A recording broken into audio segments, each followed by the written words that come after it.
যেখানে কোরআনের আলোচনা হবে সেখানে গন্ডগোল করো, যেখানে কোরআনের মাহফিল হবে সেখানে বাধা দাও, যেখানে দারসুল কোরআন হবে সেখানে মারামারি লাগাইয়া দাও। এখন আপনি যদি 2025 সালে আসি যদি কোরআনের কথায় বাধা দেন, তাহলে ওই যে আইয়ামে জাহিলিয়াতের কাফেরদের সাথে আপনার সাথে কি একটা মিল আছে না নাই? কারণ এটা তো কাফেরদের আইন ছিল, আপনি মুসলমান হয়ে কিভাবে এই আইন ফলো করেন? কোরআনে কারীমের 41 নম্বর সূরা, সূরা হামিম আস-সাজদা। এই সূরার আরেকটা নাম আছে সূরা ফুসসিলাত। এই 41 নম্বর সূরার 26 নম্বর আয়াতে আল্লাহ তাআলা বলেন, ওয়াকালাল্লাযীনা কাফারু লা তাসমাউ লিহাদাল কুরআন। কাফেররা যখন দেখলো যে মুহাম্মদ রাসূলুল্লাহর দাওয়াতকে আর কোনোভাবে প্রতিহত করা যায় না, উতবা ইবনে রাবিয়াকে দিয়া লোভ প্রলোভন দেখাইয়া মুহাম্মদ সাল্লাল্লাহু আলাইহি ওয়াসাল্লামকে কাবু করা যায় নাই। আবু জাহেল এবার প্রস্তাব করলো, ও কাফেররা শোনো, ওয়াকালাল্লাযীনা কাফারু, কাফেররা সিদ্ধান্ত নিল, কাফেররা দারুন নাদওয়ার বৈঠকে আইন পাশ করলো, লা তাসমাউ লিহাদাল কুরআন, কোরআন শোনা যাবে। কথা বলেন, কোরআন শোনা যাবে?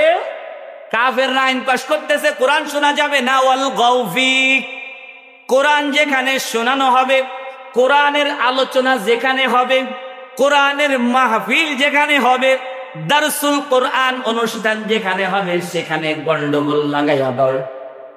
কি দাও? যেখানে কোরআনের আলোচনা হবে সেখানে গন্ডগোল করো, যেখানে কোরআনের মাহফিল হবে সেখানে বাধা দাও, যেখানে দারসুল কোরআন হবে সেখানে মারামারি লাগাইয়া দাও। এটা কার আইন? ওর কথা কয় না। কার আইন? কাফেরদের আইন। কার আইন? আবু জাহেল, আবু লাহাবের আইন, যে কোরআনের মজলিসে গন্ডগোল লাগাইয়া দাও, মারামারি তৈরি করে দাও। আপনি কোরআন শরীফের আয়াত দেখেন, লা তাসমাউ লিহাদাল কুরআন, কোরআন শুনিও না, কোরআন শুনতে দিও না। যেখানে কোরআনের আলোচনা হবে সেখানে গন্ডগোল মারামারি লাগাইয়া দাও। এটা কার আইন? কথা বলেন, কার আইন? কাফেরদের আইন। এখন আপনি যদি 2025 সালে আসি যদি কোরআনের কথায় বাধা দেন, তাহলে ওই যে আইয়ামে জাহিলিয়াতের কাফেরদের সাথে আপনার সাথে কি একটা মিল আছে না নাই? কথা বলেন, আছে না নাই? কারণ এটা তো কাফেরদের আইন ছিল, আপনি মুসলমান হয়ে কিভাবে এই আইন ফলো করেন? লা তাসমাউ লিহাদাল কুরআন, কোরআন শুনিও না, কোরআন শুনতে দিও না। ওয়াল গাউফি, কোরআনের অনুষ্ঠানে বাধা দাও, কোরআনের অনুষ্ঠান বন্ধ করে দাও, কোরআনের অনুষ্ঠান নষ্ট করে দাও।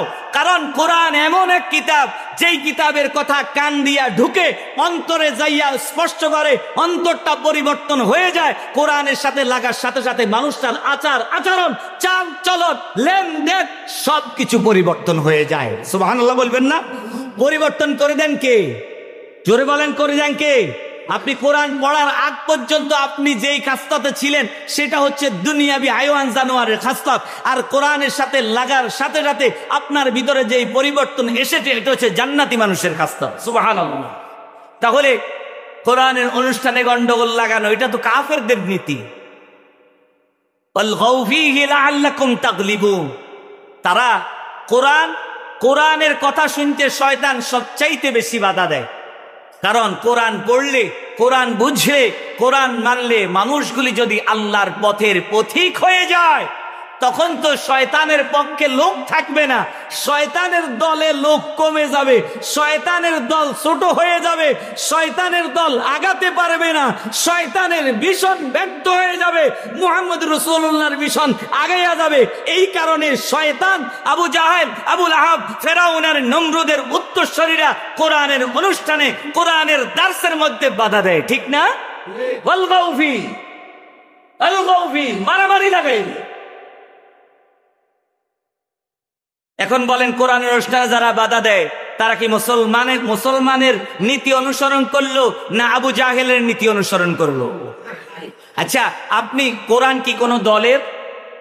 কোরআন কি কোনো দলের?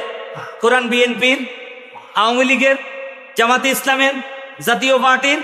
কোরআন কার? কোরআন সবার, হুদাল লিন্নাস। কোরআন যেই দলের মানুষ ফলো করবে। আল্লাহ কি কোনো দলের নি ভাই? কথা বলে না। আল্লাহ কি কোনো দলের?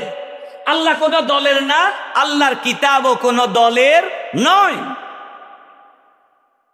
আল্লাহর কিতাব যেই মানবে তার জন্য আল্লাহ আসমান থেকে রহমত নাজিল করে দিবে। আপনি মানেন না, মানতেও দেন না। এটা তো আবু জাহেলের নীতি ভাই। কেন এই নীতি ফলো করতেছেন? আপনার পরিণতি কি হবে সেটা আল্লাহ রাব্বুল আলামিন এই কোরআনে পরে আদেও ফালানুযীকান্নাল্লাযীনা কাফারু আযাবান শাদীদা। আল্লাহ তাআলা বলতেছেন ফালানুযীকান্নাল্লাযীনা কাফারু, যারা এই নীতি অনুসরণ করবে তাদের জন্য আমি আল্লাহ রেখেছি আযাবান শাদীদা, কঠিন আযাব। ওয়ালানুযীকান্নাহুম আসওয়া আল্লাযী কানু ইয়ামালুন। দুনিয়াতে আমি আল্লাহর কথায়, আমি আল্লাহর কোরআনের মজলিসে বাধা দেওয়ার মতো নিকৃষ্ট কাজের কারণে আমি আল্লাহ তাদের জন্য কঠিন থেকে কঠিনতর শাস্তি আমি আল্লাহ রেডি করে রেখেছি। দালিকা জাযাউ আ'দাইল্লাহ। আল্লাহ তাআলা বলতেছেন দালিকা, এটা জাযা, এটা পুরস্কার, এটা কোরআন বিরোধীদের পুরস্কার। আ'দাইল্লাহ, কারণ তারা কোরআনের সাথে শত্রুতা করেছে, মানে আমি আল্লাহর সাথে শত্রুতা করেছে। কোরআনের মজলিসে বাধা দিয়েছে, মানে আমি আল্লাহর কথার মধ্যে বাধা দিয়েছে। দালিকা জাযাউ আ'দাইল্লাহিন নার। যারা আল্লাহর শত্রু তাদের শাস্তি হচ্ছে একমাত্র জাহান্নাম। লাহুম ফিহা দারুল খুলদ। এই জাহান্নামের মধ্যে সে চিরস্থায়ী, চিরজীবন থাকবে, তাকে এখান থেকে বের করা হবে না। জাযাআম বিমা কানু বিআয়াতিনা ইয়াজহাদুন।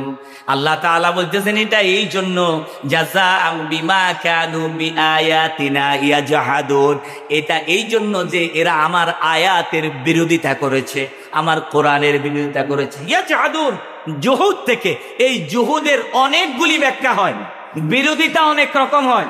একটা হচ্ছে কোরআনের অনুষ্ঠান আপনি সরাসরি বাধা দিয়া বদ্ধ করে দিচ্ছেন, এই এক বিরোধিতা। আরেকটা হচ্ছে কোরআনের অনুষ্ঠান চলছে, আপনি যাইতে যাইতে মনে মনে বিড়বিড় করে গালি গালি দিতে দিতে চলে গেছেন, এই এক বিরোধিতা। আরেকটা হচ্ছে কোরআনের কথা বলা হইতেছে, সর্বনিম্ন বিরোধিতা হচ্ছে এইটা, কোরআনের কথা বলার পরে আপনার চেহারা কালো হয়ে গেছে, মানে আপনার ভালো লাগে। এই যে আপনার চেহারা কালা হয়ে গেছে, আপনার মনের মধ্যে কষ্ট লাগছে।